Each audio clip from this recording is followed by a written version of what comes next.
wabarakatuh. Alhamdulillahi rabbil alamin, wassalatu wassalamu ala asyrafil anbiya'i wal mursalin wa ala alihi wa sahbihi ajma'in.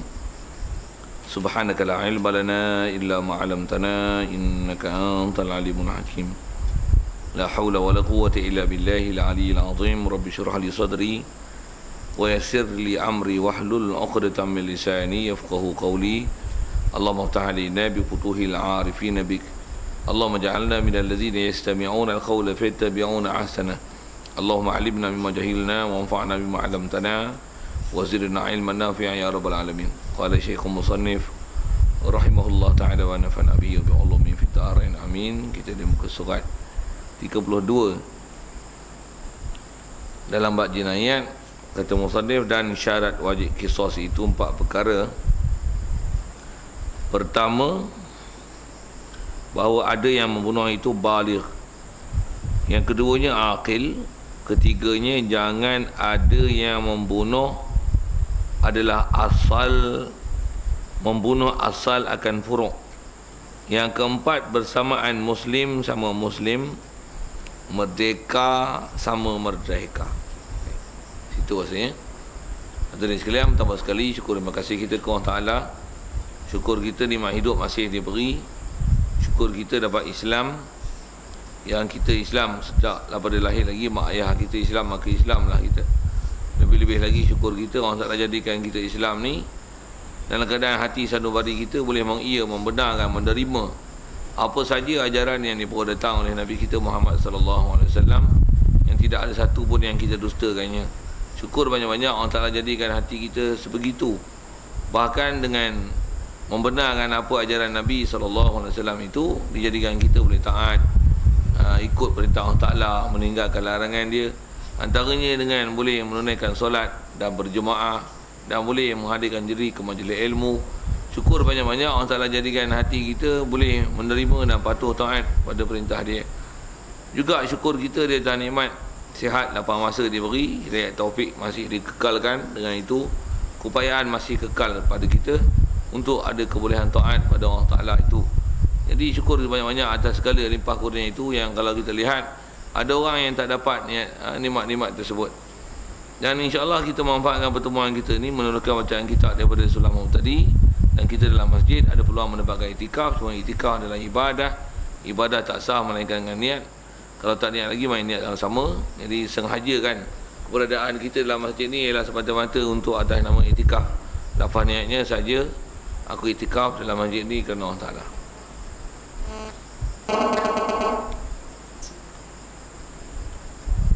Kata musannif rahimahullah ta'ala, dan syarat wajib qisas itu 4 perkara. Ada sekalian, kita masih bicara bab jinayat, dan kita dah bicara dulu dalam bab kes-kes jenayah besar sekali. Yang kita bicara dalam bab ni adalah bab bunuh.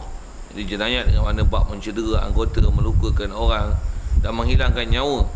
Jadi ada 3 kategori yang kita dah jumpa hari itu. Ada yang bunuh sengaja, pembunuhan yang menyerupai sengaja, dan ada yang salah semata-mata. Dan bagaimana hukum syarak terhadap pelaksana, pelaku jenayah ini, kita dah bicara. Jadi kita nak sambung seterusnya adalah syarat wajib qisas. Jadi sedia maklum, bila kes-kes yang nama bunuh, khususnya ada yang bunuh yang kita dah belajar itu, yang pertama sekali yang dipanggil qatlul amdi, bunuh sengaja. Siapa-siapa yang memang qasad membunuh dan menggunakan alat yang pada ghalibnya, pada adatnya boleh membunuh, dia pula memang niat nak membunuh, dia dicas sebagai bunuh sengaja.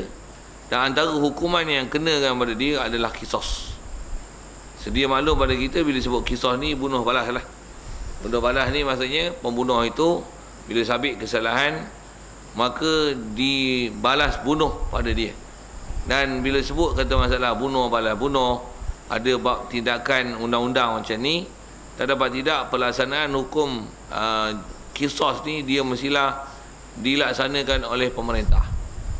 Dia mesti ada dilaksanakan oleh pemerintah. Jadi dengan apa-apa yang kita akan jumpa nanti dalam bab-bab masalah mencederakan anggota, itu juga ada istilah-istilah ambil diat, begitu juga nanti ada harta ghanimah, harta fai, begitu juga ada hukum hudud, hudud sebab zina, mencuri, minum arak, menuduh zina, begitu juga dengan sebab menyamun di jalan. Semua tu orang yang bertanggungjawab untuk menjalankan hukum hakam tersebut adalah pemerintah. Jadi arahan melaksanakan tugas menyempurnakan kisos, melaksanakan hukum hudud, pencuri potong tangan dan sebagainya. Jadi semua urusan tersebut hendaklah bebanan tanggungjawab dia kena atas pemerintah. Dan juga macam mana rasanya kita ada sebut sekali lalu hari itu, di atas bidang kuasa di atas pemerintah saja, pasal pemerintah saja yang ada kuasa untuk buat benda itu. Dan semestinya untuk melaksanakan hukum hakam tersebut, dia mestilah melalui proses keadilan Islam dengan melalui proses pendakwaan dan pensabitan hukum dengan mahkamah. Mesti. Dan ada bab tu kita akan cuba akan datang insya-Allah, selesai bab-bab hudud apa semua ni, ada bab-bab saksi, bab orang jadi qadi dan hakim.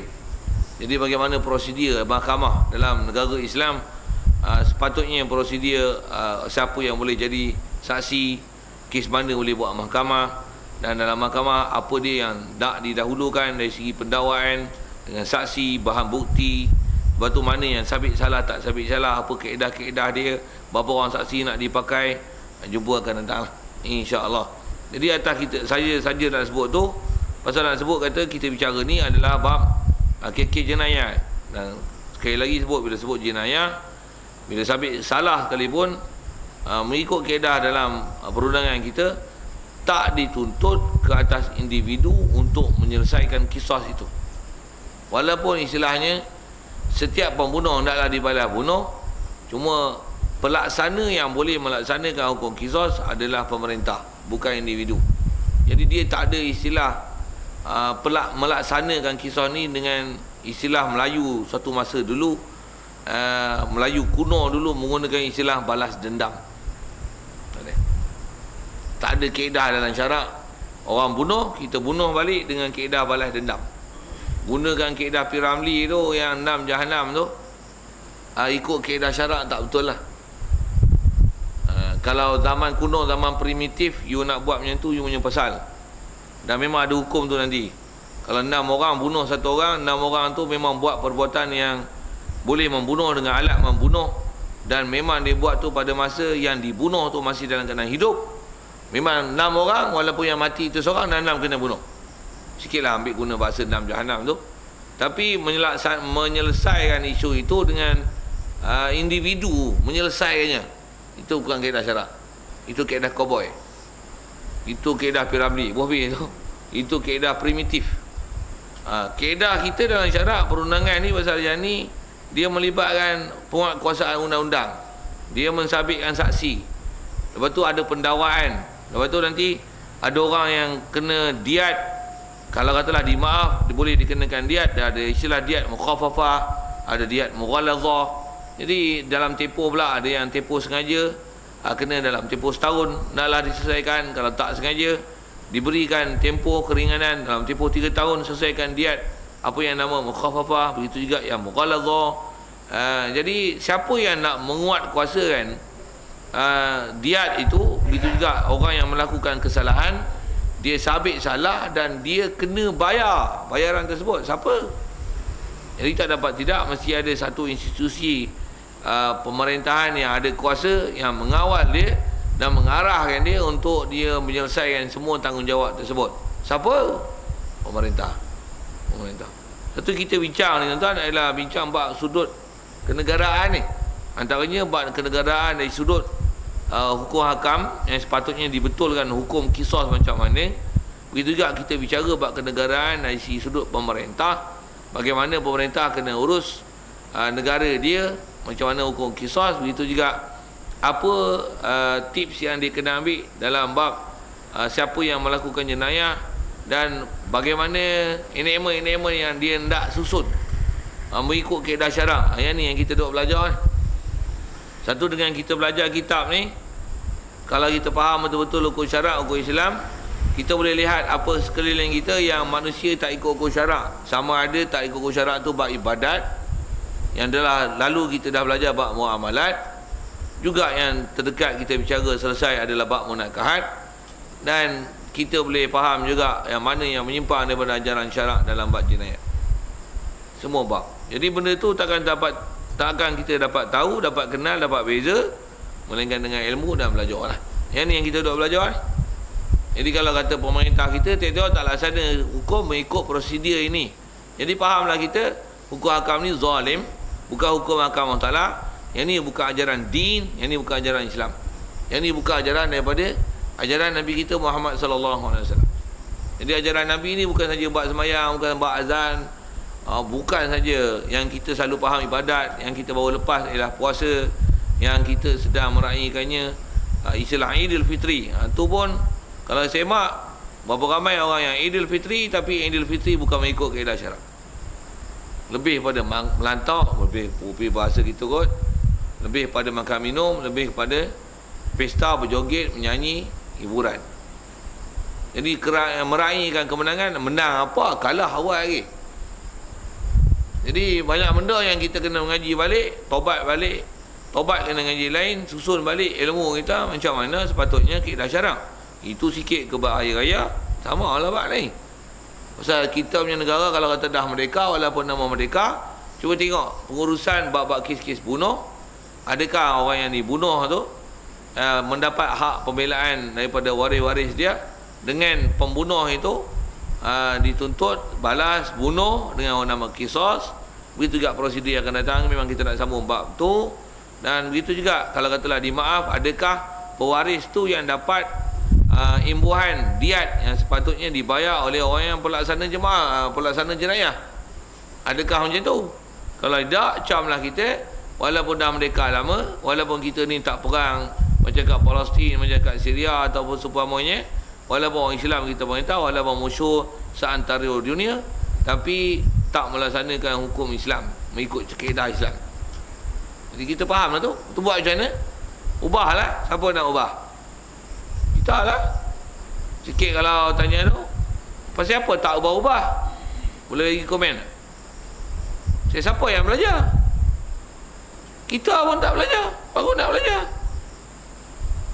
Jadi yang tiang kalau jadi golongan terpelajar pun jadi peguam, jadi hakim, jadi apalah penggubal undang-undang, cara kepala otak barat cara yang bukan Islam lah. Tentu kita kena mengaji cara Islam baru kita boleh faham Islam. Tiang buka madrasah, buka pondok yang ajak orang mengaji agama, tinggalkan sekolah kebangsaan. Sekolah kebangsaan kan belajar tu, belajar lah. Belajar kaji cuaca, belajar benda panas kan mengembang, benda sejuk menguncup, cerita sains lah tu. Belajar matematik, belajar pecahan, belajar sudut, belajar bab enjin. Ini tinggi sikit pun belajar apa? Yang ni tak belajar. Kalau belajar guaman pun guaman cara barat. Selesaikan kes orang, tolong selesaikan orang, kena bayar berapa persen. Kawan tu harta dia 3 juta, kita dapat 20% menyelesaikan harga kes tanah dia. Jadi dia yang terkedarah duit orang, walaupun atas nama dia menyelesaikan duit orang, atas kata dia peguam. Jadi kita nak kenal hak batil ni tak dapat tidak mesti dengan mengaji. Jadi yang tu yang kita duk mengaji tu. Jadi itu sekali lalulah apa yang kita dah belajar. Jadi kita nak sambung ni adalah bila kita bicara bab kisos yang bunuh sengaja tak sengaja apa semua tu, khususnya bab bunuh sengaja lah, pasal dia akan kena hukum kisos. Benda besar kisos itu ada. Dia tak ada istilah yang kita jumpa itu qawat kan? Dia ada istilah qawat, maksudnya kena bunuh balas kan? Jadi bila bunuh balas tak ada syarat ada syarat. Yang ni yang kita nak tengok. Jadi syarat wajib kisos ada 4. Jadi bila gugur syarat ni, maka tak adalah masyurut. Sikit dengan istilah Arab itu. Apa maksud tak ada masyurut? Maksudnya kalau tak cukup syarat ni, tak adalah kisos. Bila tak ada kisos, apa dia? Dia memang bila kes bab jenayat tak ada kisos, dia mesti kena diat. Dengar elok ayat tu. Bila tak ada kisos, diat. Automatik diat. Kisos yang memang cukup sempurna syarat baru boleh kisos. Satu tuntutan untuk kita minta supaya pembunuh dikenakan hukum bunuh bukan senang. Sebab prosedur dia ketat. Antaranya saksi, pembuktian bahawasanya memang dia bunuh. Pasal nak sabitkan kes bukan senang tuan-tuan. Macam mana pun nak sebut, kalau dah sabit pun cukup syarat 4 ni barulah boleh dijatuhkan hukum kisos. Baik. Mana dia 4 itu? Pertama, bahawa ada yang membunuh itu baligh.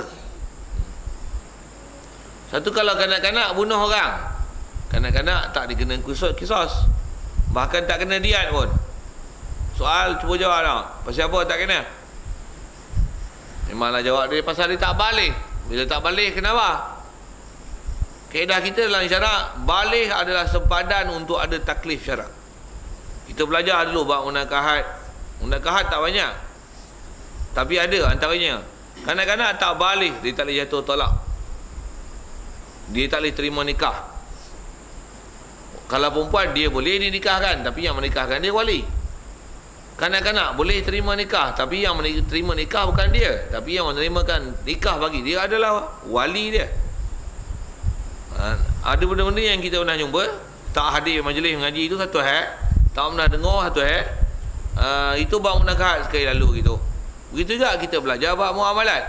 Apa dia? Balik adalah sepadan untuk sah jual beli, sah menyewa, sah meminjam, sah memberi, sah menerima. Sah kata dia balik. Maksud apa? Kanak-kanak bila dia memberi, dia tak ada pahala. Bahkan dia merintah dengan memberi itu tak sah. Maksud apa? Dia bukan cukup akal untuk dia nak memberi, untuk dia takbir harta. Satu, kanak-kanak dia tidak boleh, istilahnya harta dia urus.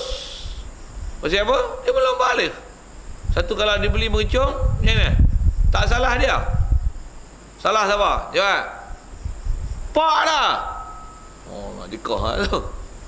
Satu, bila main mercung, jangan marah anak, jangan bapak. Macam mana pun, anak tu boleh ditarbiyah. Kalau memang tak bagi duit ke anak untuk anak beli, memang tak beli. Kalau dia ada duit pun, mana boleh bagi dia beli. Kita ambil duit tu, kita yang simpan. Jangan buat bodoh urusan tu. Pasal kita bapak, kita wali, kita pemerintah. Dia macam pemerintah. Pemerintah kalau rakyat dia ada senjata, ada senapan, macam mana? Ambil. Pasal bahaya. Ni anak kita, dia pegang pisau. Tuan-tuan buat apa? Ya? Yang anda buat bodoh, ambil simpan, luka ni. Sama ada dia lukakan diri dia atau dia lukakan orang. Sehari dia tengok pak dia duduk tidur, dia tengok dalam TV, try tengok pak aku, pandai tak pandai tangkis. Bom dia bagi. Apa enggak nak kata apa? Kena kisah lah. Jawab. Tak, pasal apa? Tak ada akal. Tapi salah lah. Salah siapa? Mu salah, bodoh. Macam mana pun, siapa tanggungjawab? Sikit bab ni. Pasal kanak-kanak memang dia tak kena. Katalah kanak-kanak tu macam mana pun dia dah bunuh. Kalau katalah kes bunuh, ada orang mati, memang salah. Salah siapa? Macam mana dia boleh dapat senapang? Kalau bopi senapang, macam mana dia dapat pisau? Siapa wali dia? Siapa jaga dia? Siapa awasi dia? Adakah anak dia sendiri ataupun ni anak orang? Adakah dia disuruh? Adakah kena upah? Bopi yang pasal-pasal itu semak kes lah. Semak kes. Macam mana pun kanak-kanak tu, dia tak dikenakan apa-apa hukum tindakan. Pasal apa? Dia bukan salah. Sekalipun memang dia kosok bunuh. Pasal apa? Balik yang tak ada lagi. Kalau dia mati dibunuh oleh pun tak ada dosa pada dia. Pasal dia tak ada taklifan syarak. Taklifan syarak mengikut kaedah syarak kita mestilah dengan balik. Satu, balik adalah sepadan untuk boleh dikenakan hukum kisos, tak ada kisos. Satu, di atas kaedah tu juga, kanak-kanak ada pada dia benda-benda yang boleh membahayakan diri dia. Kita sebagai penguasa, wali yang mengurus dia, jagalah diri dia, jangan merosakkan diri dia. Itu masa dia kanak-kanak. Kalau dia balik sekalipun, ada benda yang merosakkan pada dia, macam mana? Juga ada tanggungjawab kita lagi. Kita masih wali ke bapak, tapi bila balik ada hukum dosa atas diri dia. Macam mana pun kalau dia pegang senapang, dia nak bunuh orang, macam mana? Kita dah belajar dulu. Itu yang kalau bunuh tak sengaja sekalipun, tapi dia balik, dia bunuh, kita tak halang. Kita antara orang yang menyelesaikan diat dia, walaupun diat dia diat mukhafafah. Jumpa itu hadir ya? Ingat lagi? Faham tak? Tu cerita tu. Sudah cerita, bila tak pernah haji, tak faham lah. Apa dia, tanya apa ni, faham tak faham apa ni. Itulah. Hukum Islam ni, hukum Islam best kan. Tapi benda tu tak di-apply kan. Kita tak ajar. Kita tak diajar hukum tu. Dan sikit yang kata ni, jangan kata hukum ni, jual beli kita tak diajar. Haji pun tak ajar kan, kena pergi kursus. Nikah pun tak diajar. Nak menikah kena pergi kursus. Tu pun sehari setengah jadi apa? Nak pandai apa sehari setengah? Ngaji bab nikah. Ngaji bab mandi wajib tak selesai. Sikit kalau saya bohaya tu. Nak belajar bab jual beli, bab pinjam, masa bila lagi belajar? Sekolah menengah bukan ajar. Sekolah kebangsaan bukan belajar. Baik sekolah rendah, baik sekolah menengah, baik universiti. Tambah mu lulusan apa? Engineer, tak belajar hukum Islam. Mu tak belajar dah. Tambah nak belajar bab jenayah, mu tak belajar dah. Tiang ramai orang jahil dalam bab ni. Jangan kata jahil itu orang awam. Orang yang duduk dalam bidang jenayah ataupun dia tak tahu bab ni pasal dia belajar bukan jenayah Islam, dia belajar hak jenayah hak kafir. Satu hukum kita banyak bagi hukum kafir. Walaupun hakim tu hakim Islam, walaupun peguam-peguam Islam, walaupun negara tu negara Malaysia, walaupun agama rasmi dia agama Islam, tapi undang-undang kafir. Siapa? Tak ada pengetahuan tentang hukum ni. Kita pula yang dah diajar tak mau ngaji. Duk bodoh tu. Pemerintah bodoh suku, kita bodoh suku. Kita bodoh tak pergi ngaji. Padahal wajib lagi belajar. Wajib. Hukum apa belajar? Fardu kifayah. Untuk kita dah lah tak kerti. Anak-anak je lah. Pergi hantar tempat yang boleh ngaji. Duit tak ada pula. Carilah duit. Getah pun turun. Oh, payah juga tu. Tak banyak cabaran tuan nak ngaji ni. Niat ngaji free ni tak gaduh pergi hantar mana. Kena tak mari. Tu kena juga. Tapi kat marah tuan-tuan tak ada kat. Dia kena mari sebelum Jumaat tu. Bancuh tu. Oh, padan. Jadi marah kat tuan-tuan ni tak kena rak. Tapi saja santak lagi. Awal-awal Syawal ni. Nak suruh ngaji lagi molek. Nak tunggu ngaji pondok tak bila. Baik. Jadi syarat pertama balik. Baik. Jadi asal bicara kita kanak-kanak lah. Macam mana pun ada saya nak sebut tadi. Jadi kanak-kanak kalau dia bunuh orang yang akan ambil tanggungjawab untuk menyelesaikan semua diat dia. Jadi kalau katalah kanak-kanak tu bunuh, dia habis-habis tidak mesti kena hukum bunuh tak sengaja. Bunuh salah. Pasal dia tersalah. Pasal orang kalau orang balik pun bunuh dengan tak senjata apa dan sebagainya, kita jumpa dah itu, tetap ada hukum bunuh kat dia. Kanak-kanak ni memang ada hukum bunuh, cuma kat dia tu tak cah salah. Macam mana pun orang mati tetap mati. Untuk siapa nak tanggung ni tu? Wali kanak-kanak tersebut. Itu kanak-kanak ni dia hukum macam lembu, macam kambing. Dari sudut tak ada akal. Kalau dia buat salah, orang yang akan membayar ganti rugi di atas kesalahan yang dia buat adalah wali dia, tuan dia, milik dia. Belah lembu masuk kebun orang, bagi rosak kebun. Lembu memang bodoh tu, tak ada akal. Tuan-tuan takil lembu apa? Tuan-tuan kena bayar ke lembu tu pasal tuan-tuan takil dah. Tapi sayur tuan-tuan tu, siapa yang lembu rosakkan? Lembu. Tuan-tuan pergi minta tuan lembu.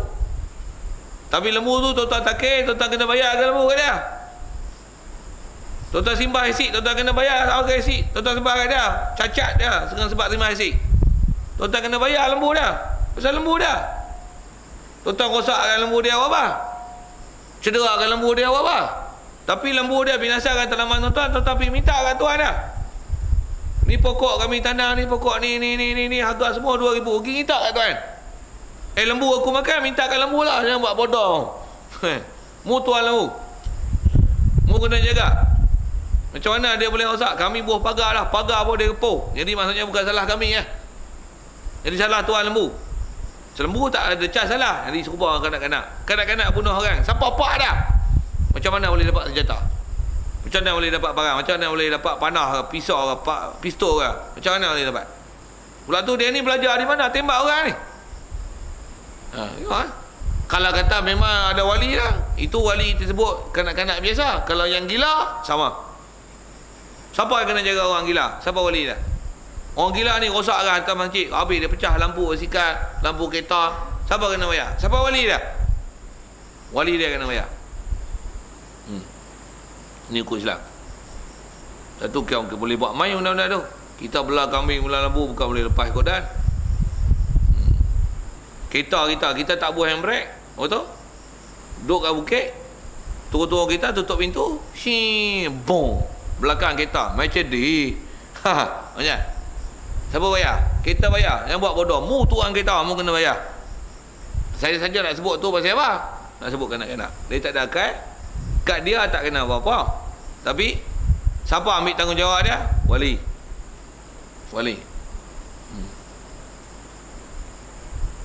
Kita hukum Islam macam ni sepatutnya tuan-tuan semua orang kena belajar. Sepatutnya pasal itulah hukum Islam kita, apa kita tahu. Maksudnya masuk dalam TV. Berita perdana tu pun bubuh pukul 11 pukul 12 tu. Ni siaran pengajian perdana. Macam mana kena tahu akidah, macam mana kena tahu fiqh, buat ibadat, macam tahu kena tahu muamalat, macam itulah kena tahu jinayat. Semua kena tahu baru kita hukum Islam semua.